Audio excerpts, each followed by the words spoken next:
ከኔ የተሻለ የሚሰራ ሰው ሊኖር ይችላል፣ ግን ጉዳይ አይደለም፣ አይመለከተኝም። ምክንያቱም እውነታው እኔ ከማንም ጋር ፉክክር ውስጥ አይደለሁም።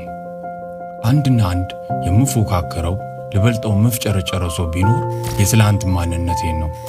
አለቀ። ባለፈው ዓመት ሰውነቴ ጥሩ አቋም አልነበረውም። አሁን ላይ ግን በስፖርት አስተካክየዋለሁ። ባለፈው ዓመት ሃይማኖቴ ላይ ጠንካራ አልነበርኩም። አሁን ላይ ግን ከባለፈው ጠንከር ብያለሁ። አሁን ላይ እጄ ላይ ምንም ነገር ላይኖረኝ ይችላል። የዛሬዋን ቀን ብርሃን ያሳየኝን ፈጣሪ ግን ሁሌም ቢሆን አመሰግነዋለሁ። እናም ሕይወትን በአግባቡ ስትረዳት እውነተኛው ዋጋ ይሄ ነው፣ ከትላንት ተሽሎ መገኘት። የተሻለ ሰው ለመሆን ስትጣጣር የሌሎች ስኬት፣ የሌሎች ሰዎች ማሸነፍ፣ ማግኘት እንዲረብሸኝ አልፈቅድም። የአናሳነት ስሜት እንዲፈጥርብኝ በፍጹም መንገድ አልከፍትም። ምክንያቱም አንድ ነገር አውቃለሁ፣ የእነሱ ሕይወት የእነሱ ሲሆን የኔ ሕይወት ደግሞ የኔ ነው።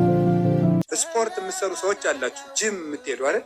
ስትሰሩ በጣም ስቃይ ያለው እና ረንዲው ይሄን ስፖርት ጌታው እንደ ይሄን ስፖርት አላቀ ትላላችሁ አትሉ? ስፖርት አላቀ ብሎ የጸለየስ ትላላችሁ? እንደ ይሄን ጂም የሚባል የሚዘጋ አምላክ ብሎ የሚያውቃል? ለምንድን ነው ደስ ብሏችሁ የምትሰሩት? ስትራፖ እያያዛችሁ ደረቱ ጋር እያያዛችሁ ለምንድን ነው ያን የምትሰሩት? ለውጡን ስለምታስብ ደስ ብሎ ነው የምትሰራው። ጥንካሬ ስላለ ጠንካራ ሆናለሁ፣ በደንብ ቶሎ አላረጅም እያላችሁ አይደል? ጎባጣ አልሆነ